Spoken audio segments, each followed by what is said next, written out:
What's up, guys? Welcome to episode 87. Season 2. Please don't even start. I'm confused. I'm confused enough. So, guys, today what we're going to do is we're going to work on some X guard entries and, what do you do with it? So, before we start, I'm going to give you my sort of approach to it. And my approach is driven by several factors. One is I don't want to sit underneath somebody too long. If I'm sitting under somebody too long and swimming my legs and it's first of all, you can get punched. Second of all, I don't like to lift straight up, have somebody drop their hips on me. Third, I got for light / featherweight, I got fairly long legs and big feet. You know what they say about guys with big feet? They wear big shoes. So I try to make things efficient, get into place and go. All right. So let's look at a couple of. So usually, probably the way I would enter into X guard is just plain ashigarami. Guys, very important for you to when you do this. Very important for you to control the far leg. You can't just go here, because if you do this, you're gonna get crushed immediately. So very important to cover that far side leg. So as I'm going to ashigarami. Now, usually I would just sweep. That's usually what would happen, and then I have a choice to attack a straight ankle lock or just come up. Okay? Yeah, you could attack heel hooks, but we're not going to go over that right now. So again, as I'm doing this, now if he strips, I try to keep my hand there. If he strips my right foot, this is when I'm going to drop my left to his knee, and I'm going to swim. Guys, very important, make sure your knee stays behind him. You cannot do this. You do this, you're going to get crushed. Okay? So your knee has to stay behind him. And as soon as you get here, guys, there is Marcel Garcia, obviously, is a master of this. Most often, he will swim under. I will do this, but I will do this rarely. This will give you a better stretch against the opponent. So if I can stretch him, post my elbow on the ground, I want to make sure that he doesn't start to move towards me. Pop myself up, and you have an easy sweep. Okay? So again, I'm going to swim my arm, but I'm going to come back to not swimming my right arm.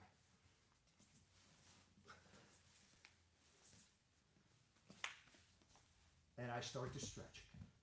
Make sure that if you're going to swim this arm, you're going to cover this knee to make sure that it doesn't disappear. And here I will stretch him out. Now, if I feel that I want to come up, I will push. And then, guys, if you get here, and if he's not going down, just try to stay up, I'm trying to get to the other leg. And now we have a sweep. So, let's go back to, once I'm down on the ground, guys, I like to stay down. I don't like to come back up, unless I have to. So, as I'm entering into ashigarami, he strips my leg, I go into X guard. So this time, I'm not going to switch my right arm. A lot of times when I'm here, guys, if I try to stretch him out, I will place my left foot on his knee, and I push. Guys, when you get this going, my left foot comes off his knee, goes under his armpit, and pushes him away from me, and I'm going straight into a knee bar. Tap. Guys, I would keep it under my armpit, because then you can switch into a heel hook as well. If he sits towards his left, if he goes towards his right hip, I would probably switch into a heel hook. If he sits to his left hip, this becomes extremely brutal. So if you're on the receiving end, guys, sit to the proper hip. Don't sit, what was it, the right hip? Yeah. All right? So I'm not, usually when I get into this position, I'm not one of those guys that kind of swims around with his legs and feet. Like I said, I got size 12. I don't know what that is in European size. I think 45. I think 47. 47. Ooh, 47. Whatever it is, guys, it's just, if you hit something and you don't swim in smoothly, that's a chance for him to counter. So I try to keep it very simple, very few moves. Okay? So again, get an entry. He starts, I swim to X guard, stretch him out. Guys, try to control the hand that's closer to you. All right? Now, if he puts his hands on the ground, what I'll do is take my left foot from behind his knee to kind of on the side, push further. What I'm looking to do is move him away. I want him turning as far away. Sometimes, depends if you turn him. So if you turn him pretty far away, you don't even have to put it on the knee. You can just bring it from behind his knee to under his armpit and push.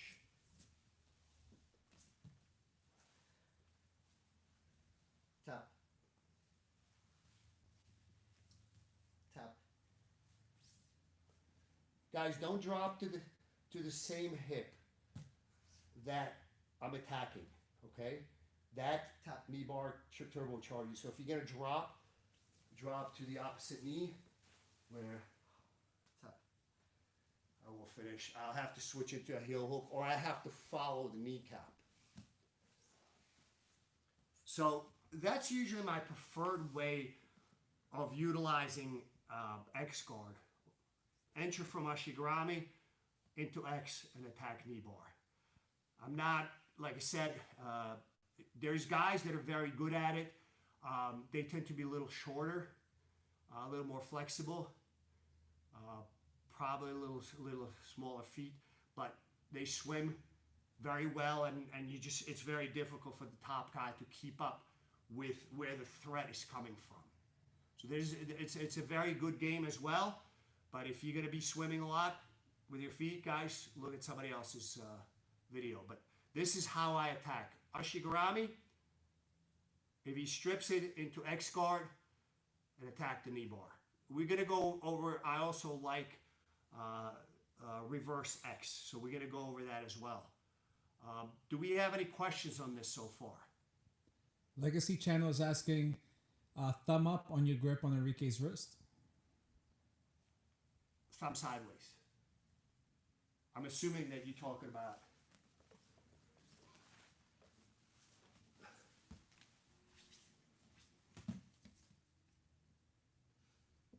sideways. So yeah, it's theoretically it's not really up. It's literally sideways. So right now it's sort of that midpoint where I might just push. This is questionable. If he could swim smoothly up to under his armpit, push him away. So here I have a lot of options. If he bends his leg, I will come up. Tap. Into calf crush. So I like that.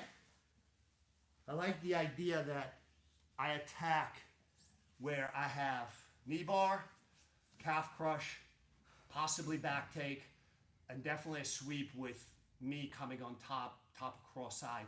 So I like that series of attacks because, like I said, I don't like to play a symmetrical game with somebody, particularly if it's a good leg locker. I will attack, but once they take it away from me, I will use it to get on top. Again, when you attacking legs and there's a lot of swimming, a lot of action, a lot of times you're exposing your own feet to counterattack. Even though you may have started, you may have swept them, you initiated everything, and suddenly it's like out of the blue. You could see this and this is kind of very interesting. If you saw the Ethan and Cade match 2 days ago, one of the twins, Ethan, when he attacked the legs, he actually controlled his leg, the other guy's leg. He basically was in a position to make a submission. The other kid just didn't control the leg, but just grabbed that ankle. So I would say to a not a very somebody that doesn't understand leg game very well, it looks like it's symmetrical, but it was not. Ethan definitely had an advantage. But there are times, it was not in that match, but there are times when somebody initiates the leg lock attack, has better control, has better grips, has the opponent's leg between their own legs, yet their leg is kind of flapping out in the wind, and they just grab it without actually controlling it and finish. I believe in ADCC, Fiona I think got finished. Like she went for the leg. Yeah. So even though she was in theoretical control, sometimes there's an opportunistic chance to finish the other guy. So again, I try to play, I finish people with heel hooks, I finish people with knee bars, but I don't want to sit there and play that game. GM Baseball is asking, so this is better for shorter grapplers? I find that I have a hard time stretching people out who are a lot taller. Yeah, so if you are shorter and somebody that's taller, then I would definitely recommend. So when you coming in, what Marcelo did is when he went into X guard is to switch inside. This will give you that additional distance. I usually stay out here, control the leg under my armpit versus under my shoulder. So this will give you that extra oomph, extra length that you may need. All right. I can still attack either way. The control, he can kind of, if it's under my armpit, he can't twist quite as easily. If it's over my shoulder, I get a better distance, better control. But also he can kind of twist his leg a little bit better. Just guys, this is an inside joke. What Enrique and I do sometimes when we get caught in this position, we just apply the bolt cutter grip. It hurts. It hurts like a biatch. And we both start laughing, but somebody eventually will tap in pain. Tap.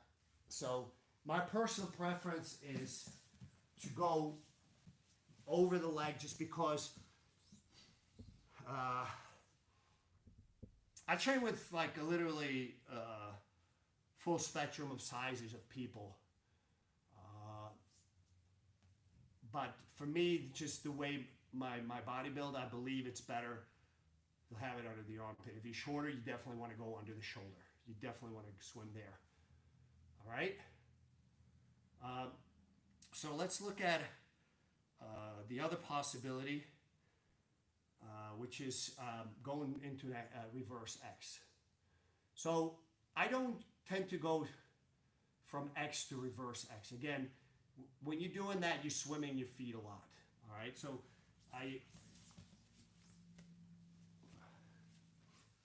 so as I'm going into X guard, so for whatever reason, you want to make sure there's contact with at least one foot. You don't want to be doing this. Okay? So as I'm transitioning into reverse X, usually the leg by the knee will stay on and I switch. But a lot of time I tend not to do that. I will either I will attack from X, okay? Or as I'm entering, I go straight into reverse X. So I don't swim between X and reverse X. You can, but I don't. All right? So I start to lift. My right leg will go through. And now you have extremely high level of control over both legs. Guys, I know there's sort of the grapevine knee bar here. A high level guy will not tap on this. Are you high level?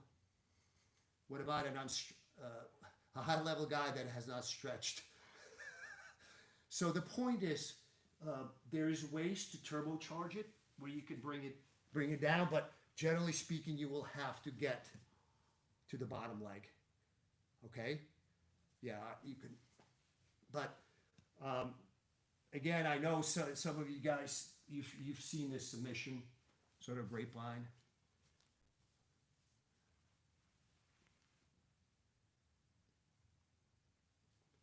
If I bring this down further, it's not happening.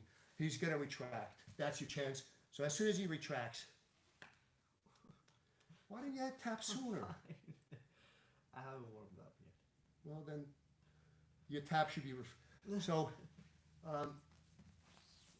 again, guys, you have to... We've been talking about this from the very beginning. Guys, I'm not telling you to adopt all the things in my game. I'm going to tell you what my game is about. Adopt or adapt? Both. Today Jiu-Jitsu shelter. You can adopt my game, or you can adapt some aspects of my game into your game. All right? So I told you, if you are looking for, the king of half guard, look at other guys. Bernardo Faria, Tom DeBlas. I'm sure I could think of a few others. If you're looking for, a guy that's a leg lock specialist who really does well, that's not me. Like I said, when I go for legs, I tend to have a much simpler attack. I usually will attack with the idea of a knee bar, and then I transition into heel hooks. Usually if I attack a good knee bar, the heel hooks is usually there as a follow-up if he starts to turn his leg, or calf crushes. So that's sort of, and my X guard and my reverse X guard are geared towards that philosophy. Keep it simple. Here's the attack. If it fails, I'm getting on top. So if my knee bar fails, I'm using calf crush, or I'm coming up on top. All right? Like I said, you can swim from X guard to reverse X. I will choose either X or reverse X depending on how he reacts. All right? So I will rarely swim from one to the other. Let's look at it again.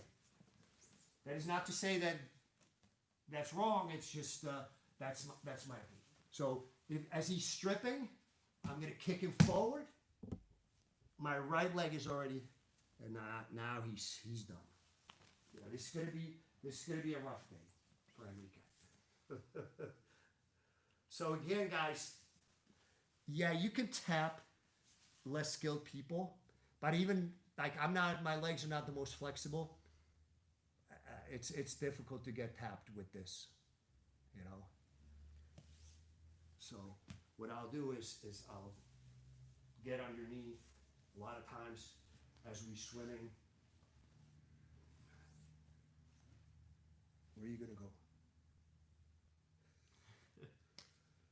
All right, guys, when you play with this, give the guy, once you get there, look at him to show him what you've done. But more importantly, to kind of give him a chance to not panic, because people, when they get in these positions, they tend to panic and twist. I told you on the very first one, if you go to the hip that's under attack, you're going to turbocharge it yourself. So the guy on there, that's doing it to you, he may think that you're going to defend the proper way to buy yourself time. So he's ready to apply a lot of pressure, and if you go the wrong way, it's sort of like cars head-on collision. It's one thing if you plow into a wall at 50 miles an hour, but if you have two cars going 50 miles an hour head-on, that's like you plowing into a wall at 100 miles an hour. So keep that in mind with leg locks. It's always good to control that leg, give him that look, yeah, but also give him a chance to sort of mentally and physically start to be able to defend. And guess what? If you do that, if you give him a chance, it will start to make your game better. You will have to remove that feeling once you go into tournaments. There, if you do that, if you give the guy that split second, he's gone. So it's a fine line. You have to do it, but you also then at some point you have to sort of say, okay, that's you reserve for training with your regular training partners that know your game, that know how to deal with leg locks. That if they get caught, they tap immediately. AGU26 Fly is asking, Professor, it seems like footlocks are very popular nowadays and most people are going for it and doing it. But for self-defense, do you think it is a important submission to focus on? Not early on. I think it's very important for people to know footlocks. The problem with that is I think because there's been sort of waves of when footlocks started to make waves on the jiu-jitsu or submission grappling scene. The first time around was probably close to 15 years ago. Guys like Ryan Hall and Dean Lister, and they were very, very successful with it. And then people will learn how to deal with it. John's taken footlocks and taken things that were out there and made them better, systemized it. So a lot of guys got better at it fast, but people also sort of thought it's a magical cure. It's not a magical cure. Do you understand how much time guys like, Gary and Gordon and a few others, Rob Deagle and guys like that, you understand how many hours a day, every single day, they train, they drill. We're talking 3 to 6 hours a day, 7 days a week. You do the math. Let's take 3 hours times 7. It's 21 hours. So it looks like it's magic. Oh, wow, look at it. He caught this guy. So, yeah, because he put the time in. So I think people, I think that's changed already, because I think if you look at, you could always pull it out. Gary pulled it out in ADCC, very quick submission, a couple times. If the guy makes a mistake, but if you got two guys that are very savvy, it winds up being sort of a back and forth battle for quite a while. But people need to understand that footlocks are very useful, very important part of your game, but also it's not the game to have, especially in the early stages. What are you going to do is, say, we're in altercation.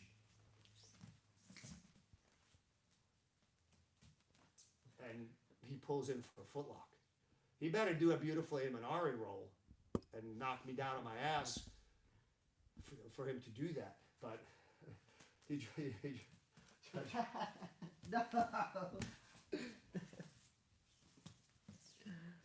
No. So, and also it's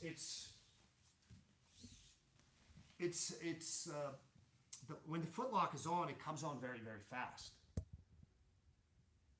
And it comes on very, very fast because either the guy just did it right, or it comes on very, very fast because he might have a good grip, did not control the leg, and the other guy was not prepared, and he just panic taps. So he did not have a chance to prepare his body for defense. So I think it's important to have footlocks as part of your arsenal,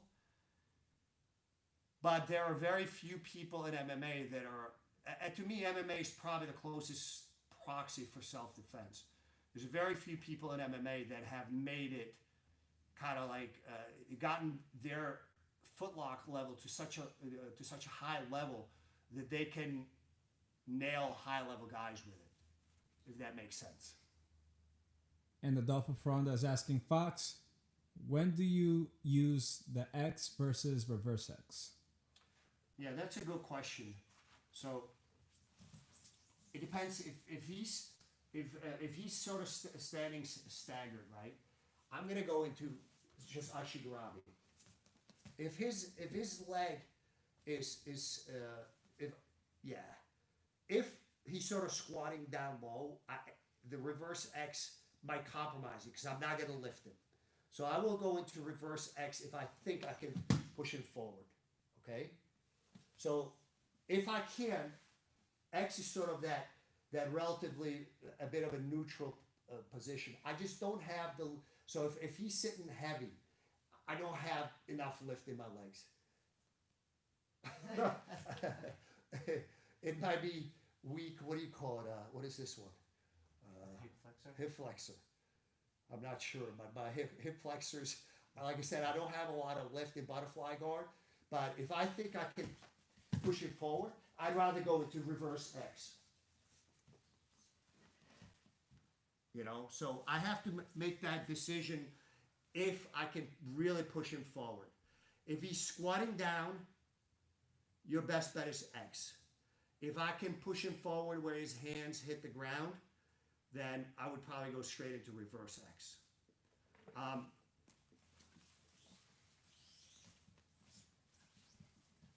And he follows up with, when you sweep using SLX, I've seen guys push. Single leg X. Oh, okay. I thought it was an airport code. St. Louis Obispo, here we come. He said, when you sweep using SLX, I've seen guys push up the ankle really high up so the guy can't base and regard. Do you do this?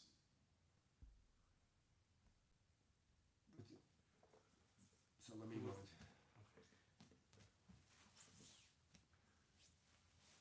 So what's the question now? So you sweep Sweep. Yeah. and What's the question? holding whose ankle?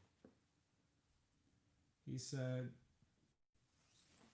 I've seen guys push up the ankle really high up so the guy can't base and regard. Oh, me.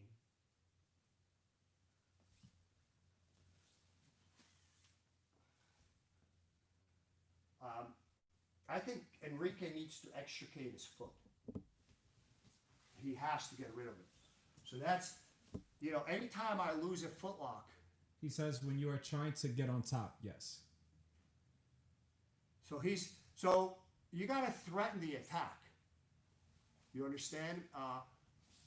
If you don't threaten the attack, all he's going to do is just prevent you from getting up on top. But what is the best way? Let's go back. Let's do it.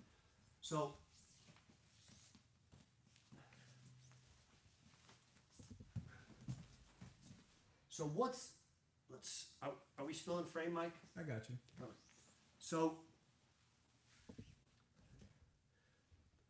So if Enrique tries to prevent me from getting on top, the threat is there. Okay? Now, he decided to defend the submission. Smart move. So you have to make him defend the submission. He decides what I hit him with. If he does not defend the submission, You submit. I'm going to go for the submission. Do we understand? Are we understanding the question correctly, or is he You look puzzled, Spanish. He says, if you're not allowed to footlock. what? And then it's just irrelevant.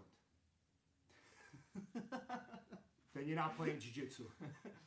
Because even at blue belt, you're allowed to do straight ankle locks. We're white belts. Are you allowed to punch him in the head? Because then you can punch him in the head, put him back down. But I don't understand which context are you not allowed to footlock.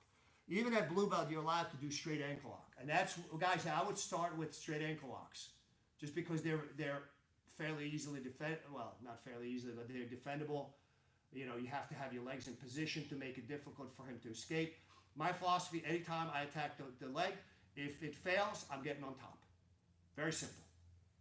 So if I attack the leg and he decides to lay down to take it away from me, no problem. Now getting on top is very easy. And John P. says, Professor, thank you for the past 87 amazing episodes. You have brought light into the darkness of BJJ understanding. Oh, wow, that's super nice. I feel like I should have some sort of scepter or something in my hand. You're a light bulb. A light bulb in my forehead. Thank you. I really appreciate it. Yeah, guys, we're going to close in. I think, like I said, the statistics in New Jersey are getting better. The statistics in the other states that have fully open and the countries that have fully open, which means full contact jiu-jitsu, is getting better. So I'm going to try to ride it out to episode 100, which would be Sunday, 2 weeks from Sunday yesterday. So 21st. Sounds like we should have a barbecue or something. We're going to roast Enrique. How to cook. You'll use me on an episode. How to cook. And we're out of time. Mike, we're going to buy you one of those canes that people use, like when a performer was too long on the stage, just grab it by the neck and pull him off.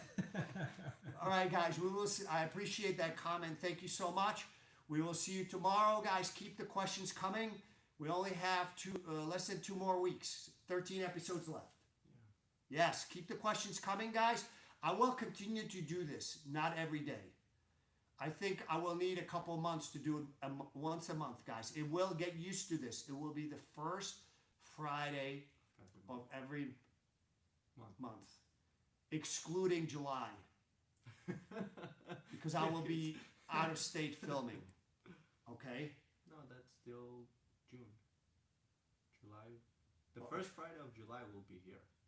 Oh, how about first Friday of June? Wait, I'm Wait, confused. June. Never mind.